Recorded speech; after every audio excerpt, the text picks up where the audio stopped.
Hello, everyone. I'm Jean-Claude at BeyondMystic, and welcome to this Precious Metals Review. Today, the topic is the end of the road with Mr. Andy Schekman and BIX'S. You can find Andy, of course, here at milesfranklin.com and Mr. BIX'S at roadtoruta.com on the Freedom Roadshow. Andy, BIX'S, welcome back to the show. How are you guys doing? Doing good. Doing good. I'm doing real well. Good to see you, BIX'S. Good to see you, Andy. Life is fun these days. You can. The world is crazy. I can't wait till silver goes to minus $40 like oil did. Right. I'm going to buy a lot at minus $40 because that's going to be really easy to do. And he's going to be paying us to take all that damn silver off his hands. Oh, please, can you please take our silver? Yes. Hey, first, guys, thank you so much for joining us here today on this live interactive show. We're going to have a conversation about silver, the economy, and all the wacky shit going on. But before we do all of that, I wanted to ask all our audience members to wish a very happy birthday to our friend, Mr. BIX'S. Happy birthday, BIX'S. How are you? Happy birthday, BIX'S. I'm good. I'm real good. How was your birthday, man? It was a great time. Good weather here in California. And other than our crazy government, everything's great in California. What do you mean crazy government? I don't know. Oh, I heard Gavin Newsom wants to run the country and run for president. There you go. No. Have fun with that one. Yeah. There's a lot of things you can't say, BIX'S, because you just got a strike on your channel yesterday. Of course, my friend Janine just lost her channel completely yesterday. Things are absolutely crazy here with censorship. So, guys, we are going to be skating around some of the words here today, but you guys will understand what we're at. And we're going to be pointing to some of the data also, the official government data here to show you here how far they're going and what lengths they're taking here to hide and obfuscate the reality here of the situation. BIX'S, I titled this episode here today, The End of the Road. Share with the audience members, again, a lot of new people coming online here. Share with them this whole idea, the concept of the road to Ruta, and perhaps give us a timeline on where you think we are. Looking at the month of July here, we had Cliff High just a couple of weeks ago on his BitChute, also talking about the eventuality here in the Webbot data of perhaps some bank closures by the end of July. Explain to us how all of this is coming to a head, BIX'S. Oh, sure. I can do the road to Ruta in about 30 seconds. Very good. It was I found these documents out of the Federal Reserve Bank of Boston called Wishes and Rainbows, a comic book about the need for a gold standard, and a teacher's guide called The Road to Ruta. And that's kind of what started my study into what's going on behind the scenes. There are good guys behind the scenes. This was long before Q and Trump and all that. Mm-hmm. But I found this stuff, and it's just a bizarre comic book about the necessity of a gold standard. It has to do with scarcity of an asset, the need for scarcity and money. And then I got down to who's doing it and why, and the fact that the ultimate decision was made to print as much money as possible, soaking up all the benefits of fiat money, building roads, bridges, armies, houses, and then destroying the system and returning to a metals-based system. So that's where we are. We've printed pretty much all the money humanity can ever print, and we've hit the infinity button all over the place. And I think it's time. There's a lot of sign. It's time to pull the plug. And the best way to pull the plug is to take the banks down. And we all know that the big Achilles heel of banking is silver. So that's kind of where we end up. You want to save humanity, buy as much silver as possible. Well, you just mentioned pulling the plug in my last interview with Andy and Bill Holter. Bill was suggesting that, in fact, the plug has already been pulled. And what we're seeing now maybe is the obfuscation of that fact, but the consequences of that are coming, and they are multiplying, I think was the conversation. Guys, so if you haven't seen that episode, do go and check that out. Andy, I wanted to bring you on the screen here also. David Morgan put out something the other day. I thought it was fabulous. You've mentioned something similar to this before in terms of concepts, but here he was suggesting that, of course, this was announced last week that the Bank of International Settlements were now going to allow the banks to keep 1% of their reserves in Bitcoin. But what Dave was asking is, what would happen if they were allowed to keep 1% of reserves in silver? Explain that, Andy, and how perhaps that could be coming to a bank near you and what that means. Well, yeah, it was the BIS that reclassified gold in 2019 as a tier 1 reserve asset, and it's the only other one in the world outside of US dollars and treasuries. And so I guess, with a 90% correlation since the beginning of time between gold and silver in their movement, it would be very logical for them to allow silver in there. And you know, I think the delineation between gold and silver and Bitcoin is that, yeah, you know, Bitcoin can make you very wealthy, but I think the lesson that we've all learned over the last several months is that Bitcoin is a speculative investment.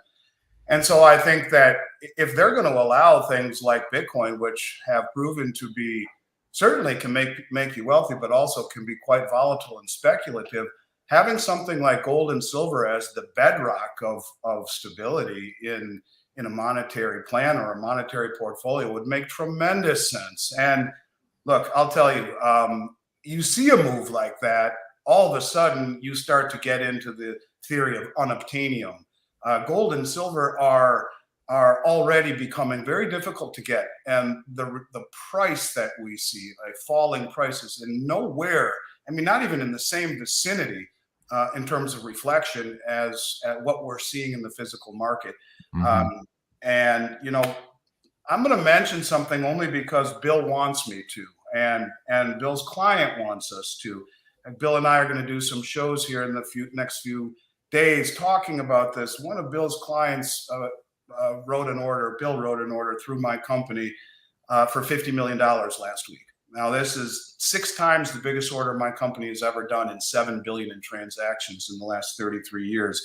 We are beginning to see very big money accept gold and silver and understand what it means. And that's the first time in my 33-year career that that's ever happened. And this is just one order. She claims that there's going to be 6 more just like this, her whole entire family. The message that we're trying to get out there, that she wants us to get out there, is that big money is waking up. And in her circles, she's a billionaire, in her circles, they're talking about, for the first time, gold and silver. And so when you see it, when you see the acknowledgement by the BIS, when you see the accumulation by the central banks, by the commercial banks, by the sovereign wealth funds and the family offices, when you see the drawdown off of COMEX, the exchange for physical drawdown off the London Metals Exchange, the backdooring out of SLV and GLD, what you're already seeing is the insiders, the smart money, using the manipulation to run cover for acquisition. And now you're seeing the private people here jump in with both feet. So yeah, I think it would make a great deal of sense for the banks to do that. But I think it will come after the big money is already positioned and have a huge position. And the banks will then open it up, will become more mainstream, and the price will go to levels that people, I think, will find hard to believe. And well, that's where perhaps that unobtainium comment comes up, right? Or the no offer. And I wanted to ask you this, BIX'S, I'm going to bring you in a second here to talk about this article that Frank Giustra was proposing, a mainstream elite here in the news the last couple of days. We'll get to that in a second, BIX'S. But Andy, I wanted to go back to this story you had told me a couple of months ago about this conversation with your father, about the day when you get that big order and you have to decide whether or not you're going to fill that order. Explain that to the audience members, and how close are you to having to actually answer your father here as to what you're going to do in that scenario? You could argue in some respect we did. This person spent half the money in silver and half the money on gold. You know, if you understand, well, first of all, my dad and I were talking, and he said to me, you know, what are you going to do? I have a client and a group of clients that had talked about or are talking about very, very large purchases. And he said to me, what are you going to do when you get that kind of volume where it's, you know, 100 million, 200 million, 300 million, whatever it is? Are you going to sell it to that one person? I don't think you've thought this through. I said, of course I have. He says, well, what are you going to do when you sell out everything? Now, I'm really glad you asked that question, because for those of you who don't know Bill it believes very strongly in only American issued product. Bill and Jim Sinclair believe that there will be 2 resets. There'll be a Mother Nature reset, a man-made reset, and secondly, a Mother Nature reset. He says this publicly all the time. The man-made reset won't work, and maybe that's the one we're getting close to. The Mother Nature reset will, and Jim and Bill believe, through information they have gathered, that when that second reset comes, there's a probability that they will confiscate metal in the United States that is not American of origin. Now, I'm not saying I completely agree with that or not, but this is Bill's belief. So the client only wanted American-made items. This client bought north of 800,000 American Silver Eagles and the rest of it in junk silver. And to your point,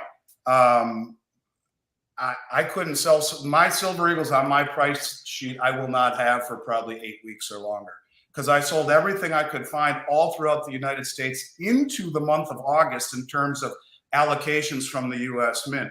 And BIX'S and I have gone down this road before, where I've had clients place orders in 2020 before what happened with the virus, and I had millions of dollars worth of Maple Leafs and American Eagles on the floor ready to be shipped when both mints shut down.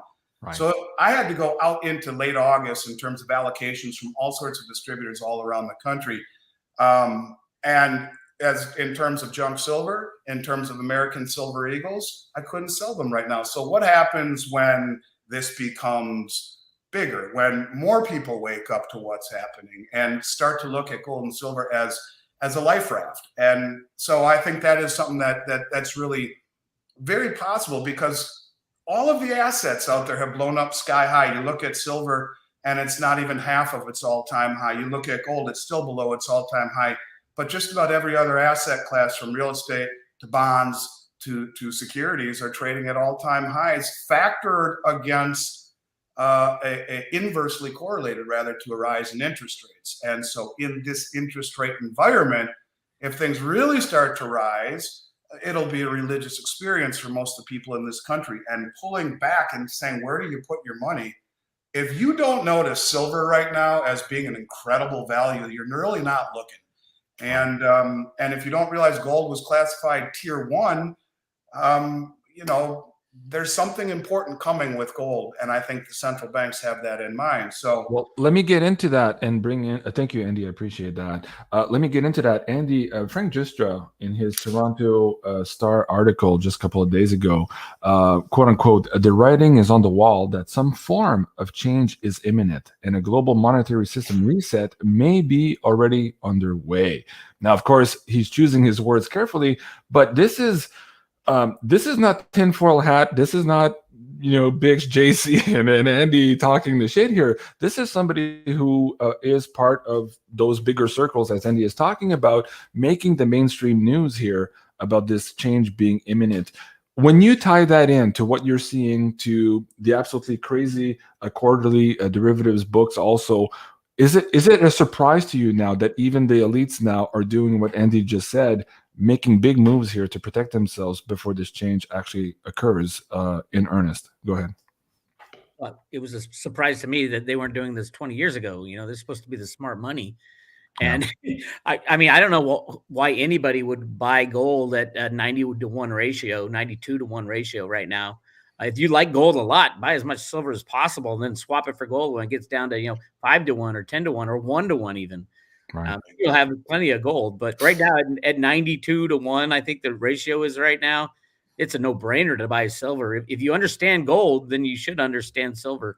I would like to comment on the potential for central banks, the BIS, to allow purchasing like 1% in silver. There's just not enough silver in the world at almost any price for that to happen without destroying the industrial side, such an important side of silver. It's going to be a dance between what is going to be allowed to be used as official money and what is not, and can they stop silver from being used as money when it's been money for thousands and thousands of years, just because the last 100 years we've decided that silver is going to be used in different things like solar panels and electric cars. And I mean, any way you slice it, silver is what, if you're going to buy something to preserve your wealth, silver is that one thing, this one time in history, in the last, I don't know, thousands of years, that silver's been so massively underpriced compared to gold. And then gold is even massively underpriced compared to the amount of fiat money out there. Right. So, yeah, it's crazy. You just talked about the gold to silver ratio, but what the point you're making now too is very important, because again, this is from the web about data stuff, but we were looking at a situation where silver could not be used for money because it would be too valuable to do so. It would become a strategic metal. Explain that a little bit to the audience who might not be aware of that narrative and nomenclature. Go ahead.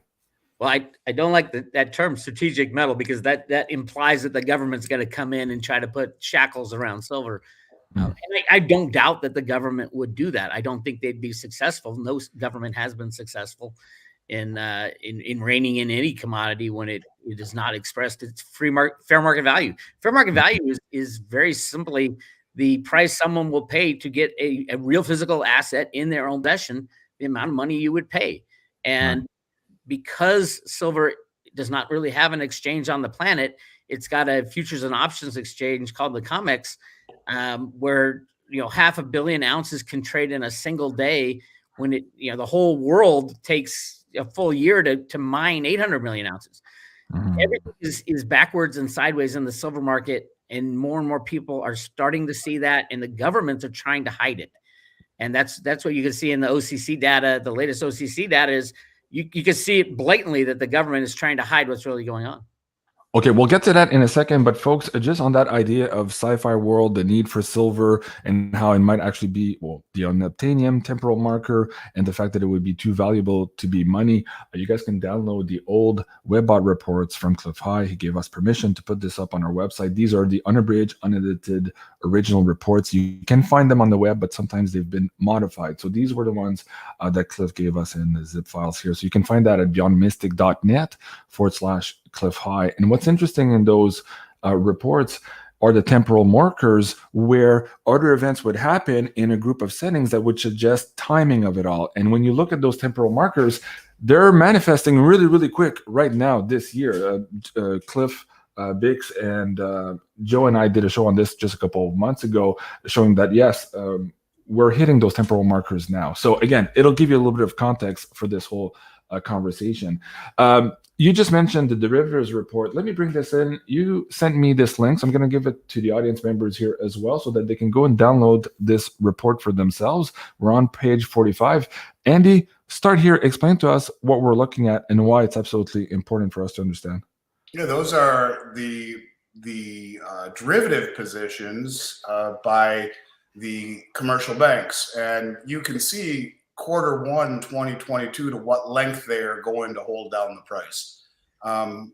There's been an awakening, and it's true. There's been an awakening on the retail side, and I think big money has awoken. And you can look and see just to what length they're going to pile on those derivatives to create a perception of reality that gold and silver are not life rafts in this inflationary environment. And it's just in an effort to make the dollar seem stronger than it really is. But that's got to end badly. That really has to end badly. And I think the commercial banks are putting themselves in a tremendously poor position right now in terms of risk. Sorry about that. In terms of risk, with the naked shorting these markets the way that they are is absolutely crazy. Let me mute you for a second, Andy, so you can deal with the dog who agrees with the risk. BIX'S, what's going on with this chart too? And then let's tie this in perhaps with the trials that have just begun now also on the silver spoofing scandal. Go ahead. Yeah, I mean, when you look at that chart, it doesn't really reflect what really happened. What really happened is they put the gold OTC derivatives in with the other precious metals. So that's why it looks so egregious. Although JP Morgan did add over 10 trillion with a T, $10 trillion in derivatives in the first quarter. But I think why they did that, why they moved gold from they had it in with FX and they moved it over to the basically they call it other precious metals. The reason they did that is I believe we were going to witness firsthand the delivery of certain large silver contracts between JP Morgan, Bank of America, and then a third party. Now, I think that third party is Warren Buffett. And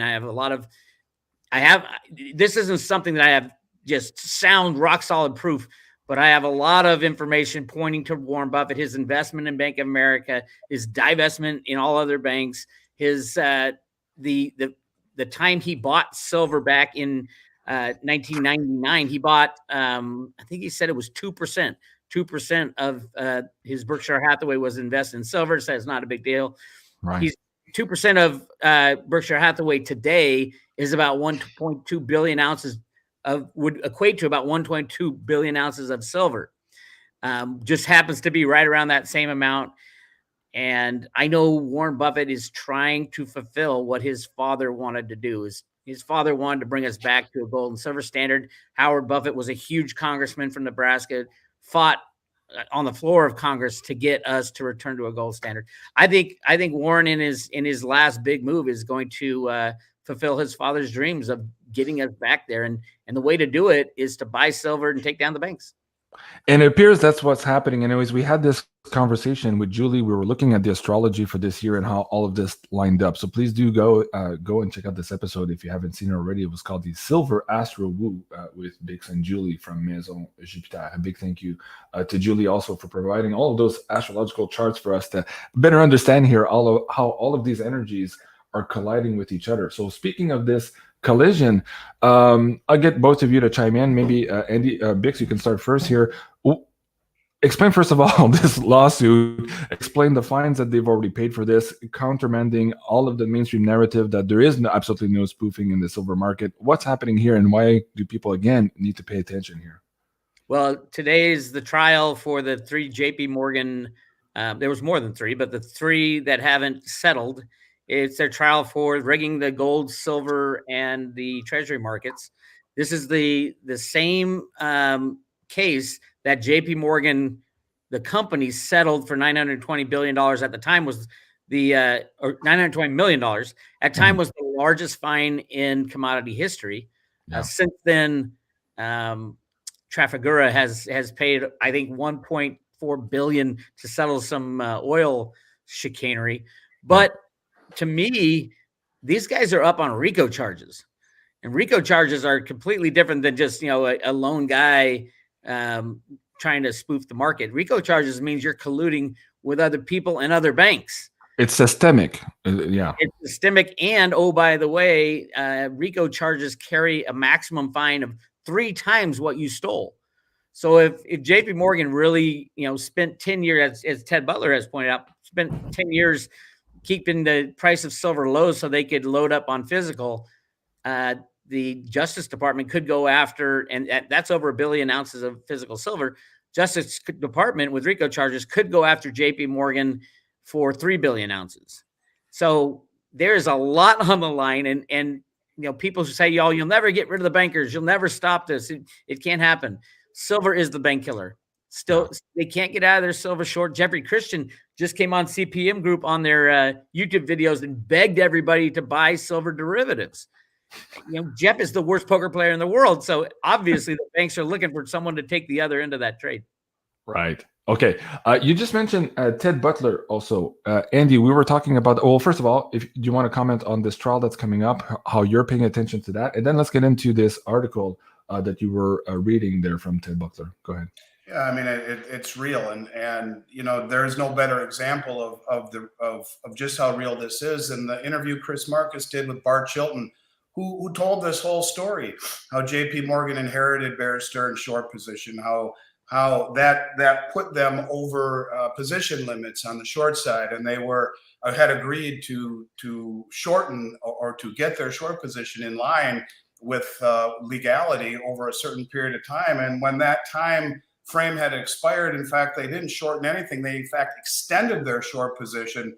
Bart Chilton, the former head of the CFTC, went to his superiors and said, hey, this needs to be resolved or addressed. They need to be prosecuted. They're breaking the law, and they haven't done anything but increase their short position, which was not what we agreed on. And he was told to back down. It was a political decision. Now, I'm not saying there's any conspiracy or any coincidence that he died not more than 10 days later. But that was the only time he ever admitted that publicly. I think it's really important that people understand this isn't Andy and BIX'S and JC coming up with an idea or a grand conspiracy. A lot of this is true reality. And the frustrating part is the lack of any follow through by the CFTC, by the regulators. And I guess, although I'm hopeful that this RICO charge will be different, I have a feeling it might not be, because they seem to let these companies skate by each and every time. Regarding what Ted had said, his latest article, Ted has really done an amazing job at showing the position sizes and the overt manipulation on COMEX. And it's always the same thing where the commercial banks will entice the managed money into going long.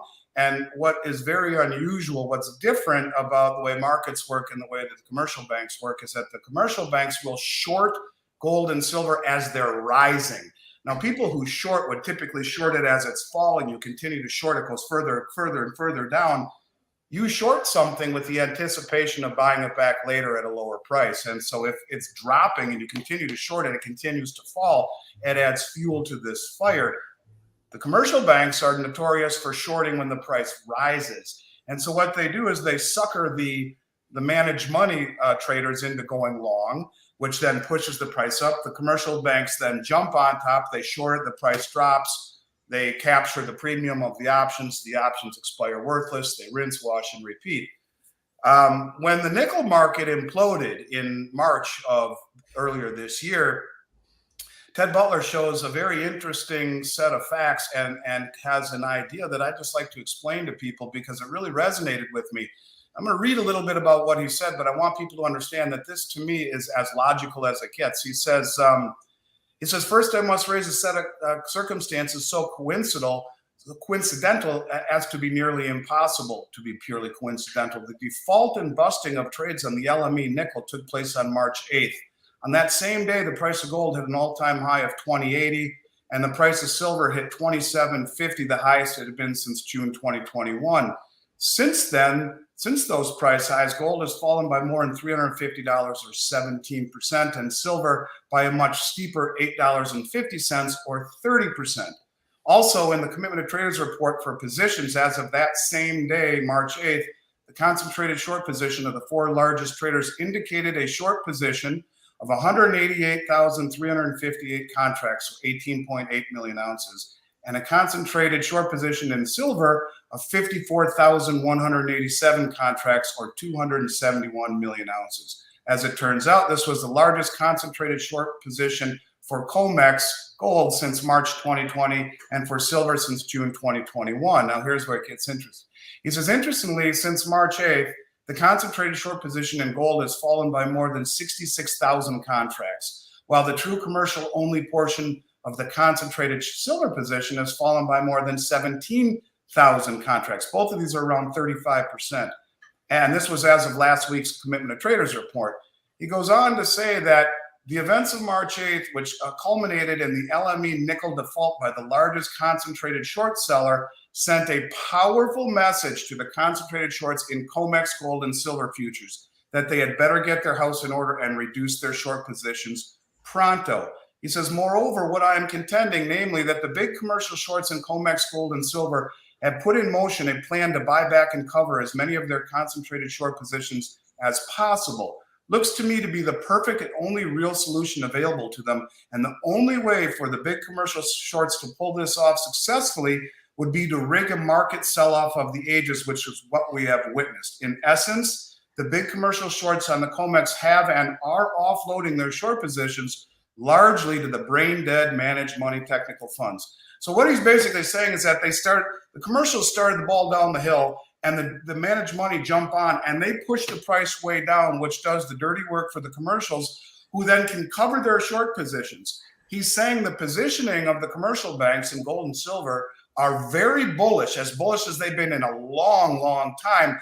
And one of these days, they're going to let it run to the upside and not come back in and short on rising prices. Mm-hmm. He's surmising this may be that time because of what we saw on the LME with nickel. One of these days, I've always felt that one of these days that would happen.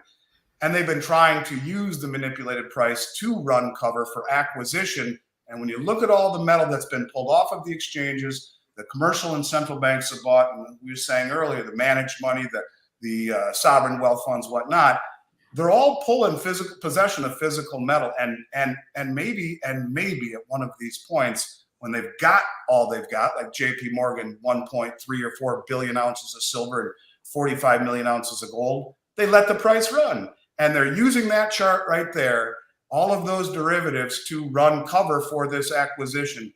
And, I think it's a very risky game, like we were saying earlier. in an environment where things could get very, very shaky at the drop of a hat and put companies out of business, just like it did Bear Stearns. Wow. Okay. There's a lot to unpack there. BIX'S, how do you want to tackle this? And I'm going to bring another news story into the mix as well. Go ahead, BIX'S. I agree. I mean, Andy explained what the concentrated shorts. That's the key there. The illegal part is the concentration. Was it JP Morgan and Citibank own 90-something% of all the derivatives in precious metals? I mean, do we even have regulators when something like that is allowed? Why are we paying $150 million a year to pay the CFTC to do nothing? I mean, it's so obvious and in your face. And when Andy said that Bart Chilton had said, yeah, we were told it was a political decision not to buzz JP Morgan. Well, his boss was none other than Gary Gensler, who's now head of the SEC trying to stop cryptos. So I mean, these people don't fall far from the tree. And the guy, if you go back to that chart of the OCC derivatives, and basically it's trying to cover up what was really going on in silver. That's why they lumped all the gold into that month. It was that quarter. And here's the guy who did it, Greg Coleman. Greg Coleman is this guy right here. Look at his title, Senior Deputy Comptroller for Large Bank Supervision. He told them, all right, let's dump all the gold derivatives into the precious metal contracts so nobody can tell what's going on. And guess who he worked for? Yes, you guessed it, JP Morgan. It is so ridiculous what is going on here. And that's why we just have to get out of the game. Get your physical silver, get your cryptos, get them gold if you have to, into your own possession so that you can just watch this game and laugh about it as they set the price of gold, silver, and oil to minus $40. It's a click of a mouse for them. And the regulators do nothing. We need this whole system to be wiped clean from planet Earth. And the way to do that is to buy as much physical silver as possible. Very good. On that note, Andy, do you have any silver for the audience members? I noticed you just sent me this new promo yesterday at only $4.50 over spot here for the Britannia. And that's what I was getting at when you asked me that question, JC. And I wasn't really clear on it. If Bill had not said to me it has to only be American, I would have wiped out my entire inventory. I keep about $50 million in inventory, a rotating inventory. It would have wiped out my entire inventory. And that's one trader, and I'm just one company. But, that's what I'm getting at. So, yes, we have the Britannias on sale. We have silver bars like kilo bars. We have 100-ounce bars. We have a good amount of sovereign coins, kangaroos, Philharmonics, maple leafs. We have a decent availability because typically May and June are slow months, the two slowest months of the year. So we have had a chance to stock up and have a decent inventory. So yes, we do, but nothing American in terms of silver. No American Eagles without a weight, no junk silver without a weight. But the foreign sovereign mint coins and bars, we have a good deal of. Now the platinum American Eagles we have on sale for sure. Those Bill's client didn't buy any platinum, just gold and silver, but. Okay. Yeah, we do have a decent amount of silver in stock. And BIX'S is right. I mean, and the frustrating part about being right and knowing you're right is in the fact that being right doesn't always correlate with being right when we want to. Ultimately, we will be. The logic behind what he's saying, the mathematics, the economics, the digging he's done. He was the one who talked about the OCC position before anyone in this industry. You're right, BIX'S, and you're going to be proven right. It's frustrating for people out there who don't see the price behave the way that we want. But you have to, and this is not meant to sound slick. You have to look at that as a subsidy and as an opportunity. When you take a step back and see what the biggest money in the world is doing, how much they're accumulating, to what length they're going to suppress the market, you just have to take a step back and say, well, God, if it wasn't that important, why would they be going to such great lengths to make it hard for us to see what's really happening? Why would the biggest and most influential and well-funded and well-informed money in the world be accumulating the amounts that they are if it wasn't significant? And so price is a tool of misdirection, and misdirection is a topic, or it's something that is used in everything. It's used in athletics and sports. You misdirect your opponent. It's misdirection is a concept that is taught at West Point. It's a concept that's taught at the CIA. It's misdirection is something that is being used here. We are being misdirected by price and by rhetoric, and the biggest money in the world is using that misdirection to reposition into physical commodities. And when the music stops and the prices are let to run, everything will make sense. But by the time it's validated, by the time the price goes to where we all think it should be, it's far too late at that point. And so, you ask a guy like Rick Rule, who's a legendary investor in this space, he'll tell you all the money that he's ever made, the most money he's ever made is buying when there was blood in the streets, when nobody wanted it, when it was considered unconventional. And that's what you have to do right now. But the contrarian view. Yeah. Yes. And his statement is, if you're not a contrarian, you'll be a victim. And I think that's very true right now. Well, you talked about some of this obfuscation. Again, guys, you can go check out this chart. It's in the live stream now, and I'll also put the link down below. But for people waiting perhaps for justice, I just wanted to bring this up on the screen for you guys. Not one single person who I can't read the rest of that, but you guys can read the rest of that, right?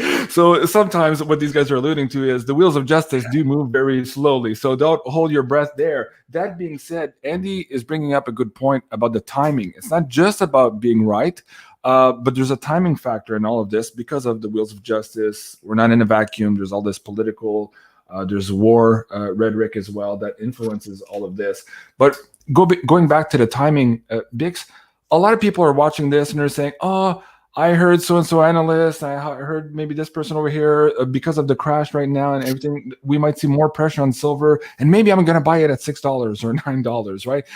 And what Andy's suggesting now, when you see big players move, like he's just seen now in the last couple of weeks, we get to the point where some of the dealers get wiped out really quick. So that whole idea of trying to catch the bottom at this late stage in the game, what would you say to the audience members here about how maybe more perilous that can be? It's better to be a day early or 10 years early than to be one day too late. It would be 20 years for me. Right. The reality is, my favorite investments were junk silver because nobody put any premium on them at all, and now premiums are through the roof. And then I went to Silver Eagles for a long time. Yeah, it's crazy. And I went silver on junk. Yeah. I went to Silver Eagles because I like the concept of I think we're going to have a huge problem with faking silver. China's going to pump out a whole bunch of Silver Eagles that are fake, and in the U.S. at least the law is much stronger with an American currency. It's called counterfeiting laws versus just fraud laws. If you're going to same here in Canada, yes. But also it's like today I wouldn't buy a Silver Eagle or junk silver only because the premiums are off the charts. The U.S. Mint is supposed to, by law, create Silver Eagles to meet demand. There is no excuse for not. And I've heard plenty of people. Jeffrey Christian said, "Oh, there's a problem with the planchettes, the blanks." There's no problem with the blanks. Other people say other people are outbidding the U.S. government. The U.S. government has to, by law, bid as much as the blanks go for, not the price of silver. Yeah. That there's people saying that they have to bid at the spot price of silver for blanks. It's two different things. Mm-hmm. So, they are breaking the law right now. The person who is running the U.S. Mint was in charge of HR for the Mint before the last guy left. It's like, okay, you don't even know how to. I think they did 800,000 U.S. Eagles last month, which is like one of the lowest production months ever. When premiums are almost 50%. It's insane what's going on right now at the Mint. Well, here's my prediction as well. The Mint, we're one of only 27 authorized resellers in the world for the Mint. And they called us about 10 days ago and said, oh, by the way, we are cutting by 1/2 all gold production for the rest of the year. So you're going to see high premiums on gold eagles and gold buffaloes. They've already gone up a few percent. This will continue. So it's not just in silver. The Mint is the model of inefficiency, and they're doing all they can to not honor that mandate and get as much gold and silver in the hands of the public. And what easier way to do it? This woman who bought all these Silver Eagles still paid over $12 an ounce for them. It's crazy. The premium and $12 over. And it's crazy, the premium, and they have not come down in 2 years. Yeah. They've been this high or higher for the last 2 years running. And the question is this a new reality? Maybe it is, don't know. But as it pertains to Silver Eagles, they're just $12 silver would put them at cheaper or as cheap as anyone in the United States. Wow. So guys, get them while you can. BeyondMystic.net/silver are the discounts available here to the Beyond Mystic audience. If you're on the Canadian side of the viewership, please do go visit mfbullion.ca. This week we have the St. Helena's, the 1 ounce 2021s at $6.79 over spot Canadian. Amazing price on that as well. We have some of the maples here in Canada. A lot of the dealers are at $9, $10, $11 over spot also. And I know that MF Bullion just last week had them at $7.99 over spot. Incredibly low price. So do go check it out, mfbullion.ca or here on beyondmystic.net/silver. Gentlemen, do you have time for a few questions from the audience members? Yeah. So do. Okay, guys, can you put in your questions for Andy and BIX'S in high caps now in the live chat? I'll try to pick them up as we go here. I had one starred from earlier, Susan. Andy, will Miles Franklin buy back silver when the price goes way up? Your thoughts, please. I got a lot of people that are asking this. They're saying, yes, but I'm going to buy this and silver's going to be at 600, but nobody's going to want to buy it, JC. I'm going to be stuck. Can you explain? Absolutely. We've always and will always use or provide a two-way marketplace. Absolutely. Now, I guess the only caveat to that is that the way that a company like myself does that is to hedge. So we have to have an operating market that allows us to hedge our exposure. So yes, the answer is yes. We hedge it and then we can hold it and offload it, even if we had to have it melted down by a refiner or sell it to the U.S. government for Eagles or whatever. The answer is yes. In 33 years already, we have always provided a two-way market and always will, regardless of how high the price goes. You know, when I started in this industry, gold wasn't much more than $280 an ounce and silver $3 or $4 an ounce. So we've been buying it back all the way, and we'll always do it no matter how high it goes. Okay, very good. And Andy, that whole idea for some people here still trying to wrap their minds around, I had this interview with Bill Holder a couple of times, and I said, you're not actually buying silver. You're returning the IOUs, the paper, for the actual money. You have to put yourself in that mindset. But still people are saying, well, now that I have this metal, how do I convert it back into fiat? Do we need to do that in this new world we're moving into? The world that Frank Giustra is telling everybody here on the Toronto Star? BIX'S? Well, you might be. It depends what. I think every country will decide what they want to use as money after the banks, have their little hiccup. Mm-hmm. They're going to try to resurrect the bank. So I think the U.S. dollar will be around. You might be, cashing it in for U.S. dollars to pay rent, but you wouldn't sell your silver most likely for the same U.S. dollar that we have today. Right. A continually hyperinflating type of currency, debt-based currency. That's the new world, is going to be a non-debt-based type of currency system. Right. Okay, very good. Wendell is asking us, and this ties into a lot of questions I've been getting in the last week or two. Also, people are saying, well, if price goes down to $6, I'm losing my value. Are those numbers real? Do they make any sense? And Wendell is asking a great question here. What's the actual cost of production of 1 ounce of silver right now as we stand? And how is it possible to see these COMEX prices perhaps go down to $9, $6, or $5, just as it did a couple of years ago, and nobody could buy it at $5? Let me start with you, Andy. BIX'S, go ahead. Well, it's hard to determine the cost of production for silver. If you're a pure silver mine, it's easier to determine that. But most silver mines are not pure silver mines. They're a byproduct of mining something else. So they just make it up as they go along. And truthfully, the COMEX price for silver has nothing to do with production cost or their availability or supply or anything. It has 100% to do with computers and derivatives. So, I mean, to me, it doesn't matter for mining stock investors and things like that.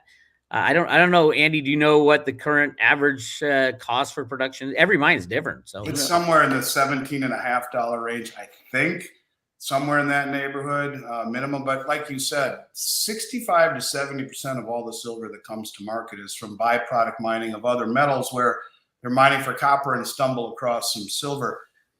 There's only 30-35% of all the silver mined comes from primary silver miners, and because silver is found in a form called epithermal in the Earth's crust, that means very near the surface. the big deposits were found a long time ago. It means they have to, explore more, dig further, and try to extract. The low-lying fruit has been picked long ago, in other words. So with the rising cost of fuel, with the fact that the low-lying fruit was picked long ago, the cost of extracting silver will be much, much more.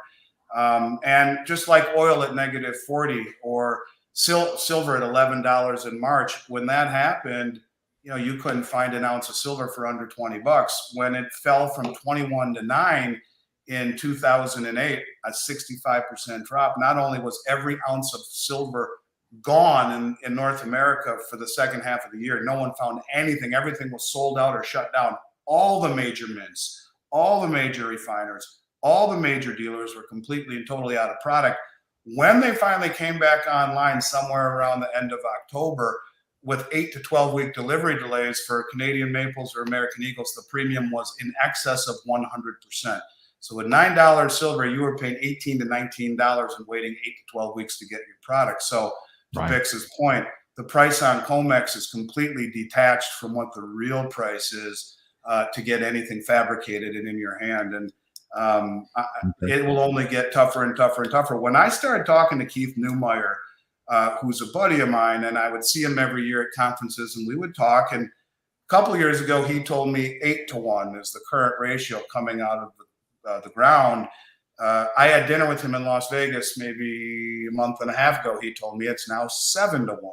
So it's decreasing. Silver is disappearing. It is becoming harder and harder to find, and its uses are expanding. And with the duality of it between industrials and investables, you could see a period of time when it gets really tough to get, when the hedge funds start taking on the industrials. And, you got Elon Musk battling a big hedge fund for who's going to take possession of the bars on COMEX. So does that sound too far-fetched? To me, it doesn't, because there aren't too many commodities that have such duality in demand, and also a depleting asset where for thousands of years, the geologic footprint was 16 to 1. For thousands of years, when Sir Isaac Newton was developing currencies and running the mint in Great Britain, however many hundreds of years ago, it was 16 to 1. The last 150 years since the Industrial Revolution, it's been roughly 40 or 42 to 1. And now it's 7 to 1 in terms of its geologic footprint. So you see a trend from 16 to 1 to 7 to 1 of depletion in geologic terms. And you see a massive departure at 90 to 1 from historical averages between gold and silver. This is an anomaly. And when I look back over my career, I've had 5 or 6 trades that have defined my career that were really, really fantastic. And every single one of them is centered around identification and exploitation of price anomalies. This is a price anomaly. This is 4 feet of snow in the Florida Keys. If that would happen, I can promise you most people aren't going to rush up to buy a Polaris snowmobile. They'll realize it's an anomaly. The same thing is true right here, right now. 90 to 1, that's only happened a few times in human history. And as BIX'S is saying, this is a gift. This is a once-in-a-generational opportunity. If I didn't sell silver and gold, I would still say this exact same thing. A depleted asset, expansion in demand, both industrial and monetarily, and a price that in terms of its geologic footprint is 12 times undervalued. In terms of its historical relationship between it and gold, even if you use the last 150 years as an example, it is 2 times above what it has normally been for the better part of 200 years, and up to 12 times overpriced or underpriced in relation to its geologic footprint. So yeah, I think it's a generational opportunity, a once in a generation opportunity that you really, I can't even believe that we see in a world of overvalued assets. Silver is just screaming, what about me? Can't hear you, JC. Buy me, and pay me my silver now. As Give me my silver. Hold on, I wanted to bring this up to you on the question of the cost. I think in this last interview, David had told me it was somewhere around $16.50 to $17 all in, but this was before all the price increase in the petroleum. So who knows what it is to this day. You mentioned the miners. Let me bring your take on this. BIX'S, on your show just a couple of days ago, I believe you were talking about the prospect of owning or cashing in silver mining stocks in the context of what's happening now to our financial systems. Do you want to address that a little bit? Because there's a few people in the Insider Access Pass are asking, what happens to my mining stocks here? Is this still a good deal to hold on to this, or should I convert those to physical metal, says Paul? Well, I've always held the belief that silver is extremely valuable to any government, especially when there's a monetary collapse. If you believe there's going to be some kind of reset, you can believe that the governments will be looking at gold and silver as a potential to use for money. And especially mining countries like Mexico. Mexico has exported a third of all silver that's ever been exported in the world. They've basically given away massive amounts of wealth at the lowest prices possible. The people won't let the government give these mining rights to individual countries, especially foreigners. We're gonna see a bout of nationalism that the world has never seen when all these bankers crash, and countries will just have to take care of themselves from then on out. And especially someone holding a stock certificate, they don't even get a certificate anymore. Some pledge of a mining company that their stock has been rehypothecated 100 times by the banks, and they're going to go to the people of Mexico saying, "Hey, give me all your silver out of my mine." No, it ain't going to happen. So, in the Road to Ruta documents, it was all about, what would the government do if the colored flowers, which they use for gold and silver and the things, commodities that you'll use as money, what would you do if government said, we're going to use this as money? Would you nationalize it? Would you give it to the highest bidder? And every country is going to have to make up their minds on what the future is going to be for their country. So I think the odds of nationalization of mines are high. And I think they're completely underestimated in the valuations of these mining companies. I agree. There's massive amount of wealth in the ground that these companies currently own, but I don't agree in the amount of risk they're allowing on top of that the government will say, hey, I'm going to take care of my people before I take care of foreign companies. Well, like Bill Holder was telling us the other day, at this point of the game, get out of the system also means trying to removing counterparty risk. And that's a part that you're talking about there as well. Let me see. I have this last comment here. BIX'S, I'm going to ask you to answer this one. It's a difficult question here because for a lot of people, there's confusion about these terms that are on the screen here, the Necera, Gesera, and the hopes that this financial system will create some type of soft landing for everybody and bring equality back to the whole world. There's all of this going on, and people are asking, well, gold and silver, how will that react in this particular scenario? Address that carefully, please. Sure. I've been doing this in the gold, silver conspiracy world for 20 years. You run across 100 different plans on how the new system is going to be put together, including the dinar, the freedom funds, the Yamashita's gold, and all the sovereign wealth funds. I'm probably the only one on the YouTube people who has actually read the Necera and the Giustra actual acts. That these are things that were written in, or at least the Necera was written in the 90s, and it was supposedly Clinton who implemented it. And all they really do is rejigger the current system. It doesn't solve any of the problems. It doesn't take our current leaders out of the picture, and it takes people to decide this is what it's going to be. I don't think anybody's going to trust the current people who control our monetary system to start a new one. Can't. Trust will be gone. That's why I think cryptos will play such a dominant role, a decentralized, no need for trust in a crypto. Right. There is with exchanges and all the other things that are attached to cryptos. With a good crypto, though, that is being used as money, like Bitcoin or Bitcoin Cash or Litecoin, you don't need to trust anybody. Right. You trust it yourself. So, yeah, I think I'm not saying these people are bad that they invented these things as a way to move forward.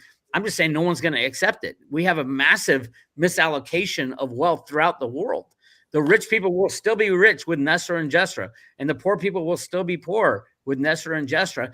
People are not going to agree to that. It's got to be who's going to agree to what, and that's when our Constitution comes into play. That's where gold and silver as money come into play. And that's why also we get the likes of the Bill Holters, the Jim Sinclairs, the Andys, the BIX'S here saying things like there's going to be more than one reset here. There's going to be a man-made one and then a natural one, or maybe a political one and then a man-made or natural one after that as well. So it's going to take time for all of this to settle. Andy, before we go here today, you and I are working on the third version of the BeyondMystic bar. We've just sent this out now to create our first die. Explain the reaction that your staff had with the overwhelming demand for the first two bars and the love that comes through all of the emails from people who are ordering these. Well, it's important that I, first of all, thank you and all of your listeners for their patience. You know, we bought that machine and you were our sort of the guinea pig, learning how to make, you know, going from people who run a precious metals warehouse, my staff over there, to learning how to mint 10-ounce silver bars. And there was a little bit of some growing pains in the learning process. It's not so easy, and there are steps involved. We think we've got it down pretty well now, and we're excited to issue the third bar of the series. And yeah, it's really, they're amazing. I love the bars. I love the way that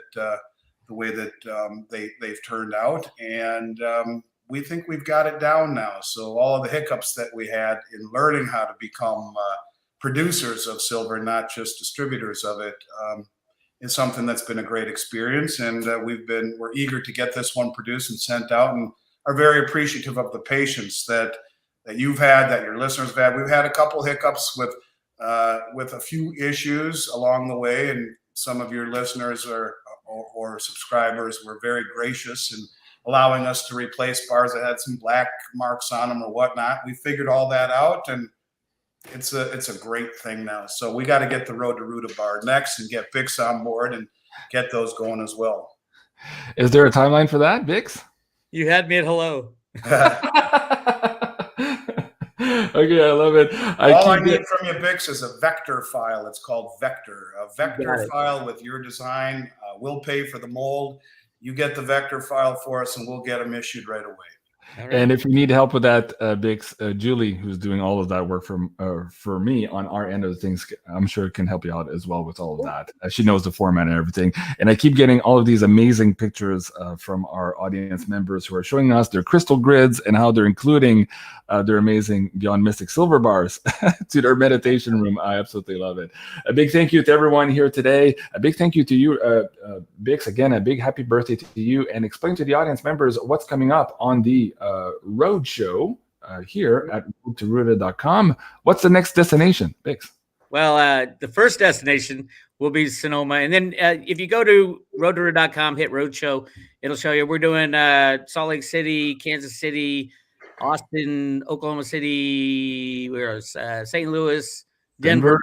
Yep, gonna be good. You won't see me on YouTube for the next week because they kicked me out.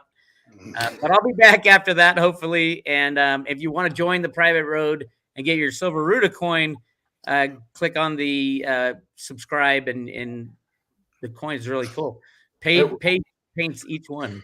What do I click on to see that coin with the red heart? Today at the top there. Subscribe today. To your right, right. There you go. There you go with the red heart. I love it. There's the Ruta coin. Oh, that's cool. Yeah, really cool. All right, and I think that's about it. We're very excited to sponsor BIX'S Roadshow. I'll be there in Austin and in Oklahoma City, and it was fun last time. I'm excited to be there this time. Andy, you're a fan favorite. They like pack the halls to see Andy. Can't wait to see you, BIX'S. It's gonna be fun. Awesome. Well, guys, thank you so much for being on here today. Let me just remind you, I believe this is now set. Mr. Dick Allgaier, remote viewer, will be on the show, I believe, Monday at 3 p.m. He's feeling a lot better. We did do a remote healing session and crystal bowl activation for him a couple of weeks ago. He's excited to come on to say a big thank you for that, but also to share with you guys some of the latest remote viewing data as it pertains to the end game here. There was that famous viewing those guys did 2 years ago on the death of the petrodollar, and I think a lot of those items are coming up to bear. So don't miss that show. I believe now at 3 p.m. on Monday. I know that the folks at Crypto Viewing have to release another video of theirs before. Come on, Dick can come on my show on Monday, but I believe this is right. But anyways, just check the schedule here moving forward. And go ahead, Andy. JC, let me say one quick thing. I just want to say one thing. First of all, I'm a big fan of Dick, and I consider him a new friend, and please give him my regards. But I just want people to know one thing. It is my belief that what you just said right there is the crux to everything in the United States. You know, most people don't know what it is that makes the dollar the world reserve currency, and it is the protection of the Saudi kingdom since 1974 that has made the U.S. dollar the world reserve currency. And the fact that Russia is protecting Saudi Arabia with the joint military cooperation agreement, the fact that they signed the same thing with Nigeria, the fact that Nigeria is selling their oil now, part of the Belt Road Initiative, so being protected by China, selling their oil to China for yuan, and that Saudi Arabia has agreed to it. The weaponizing of the dollar, pushing Russia out of SWIFT, making all of these countries think, are we next? That is the key to everything. And people don't really understand when you talk about this great reset, how fragile the dollar hegemony really is. If Saudi Arabia says, you know what, guys, we're going to start selling oil for the new digital yuan, for ruble, and for gold, not just dollars, like that, overnight. All of the world that has been mandated to own dollars since 74 in order to buy oil, a good portion of those countries dump dollars immediately.